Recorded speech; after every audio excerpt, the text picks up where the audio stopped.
तर तपोवनात तिथं ह्या परिसरात राहायला फिरायला येतो आणि तपोवनाचं महत्व मला गेली 11 वर्ष माहित आहे। मी मूळ गाव सोलापूरचा, पण सोलापूरला हे जे वातावरण आहे निसर्ग पर्यटन किंवा वृक्ष जे आहे ते आमच्या तिकडे नाही, त्यामुळे आम्हाला ह्या नाशिक तपोवन ह्याची किंमत माहीत आहे।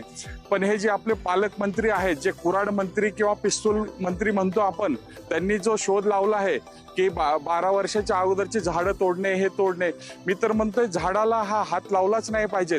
हे जे ऑक्सिजन जे मिळते, नाशिकचं फुफ्फुस आहे तपोवन आणि परिसर, तपोवन आणि परिसरामध्ये सकाळ संध्याकाळ हजारो नागरिक इथला मोकळा श्वास घ्यायला, ऑक्सिजन घ्यायला येतात। पशु पक्षी आहेत, सगळे मनसोक्त फिरतात इथं। गेली जवळजवळ 14 वर्ष मी नाशिकमध्ये आहे, पण हे वातावरण बाहेर कुठेही नाहीये। जळगावचे दुष्काळी भागातले मंत्री येतात म्हणतात झाड तोडायचं। महाजन साहेबांना सांगा तुम्ही तुमच्या जळगावला काय करायचंय ते करा, नाशिक हे तुमचं काम नाहीये।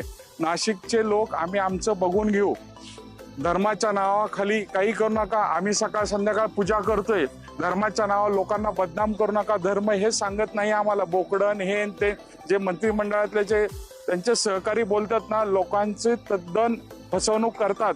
हे धर्माच्या नावाखाली अतिरेक करायला लागलेले आहेत। धर्म हे सांगतच नाही। खरे धार्मिक आम्ही आहोत, हे नाही आहेत। सत्तेतले धार्मिक नाही आहेत, आम्ही धार्मिक आहेत। धर्माच्या नावाखाली लोकांची फसवणूक करतात। वृक्षवल्ली, आम्हा सोयरे, वनचरे हे आम्ही पाळणार आहे। आम्ही ज्ञानेश्वर तुकाराम महाराजांना मानतो, शिवाजी महाराजांना, त्यामुळं खरे धर्माचे पाईक आम्ही आहेत। हे पिस्तूल, झाडतोड, वृक्षतोड करणार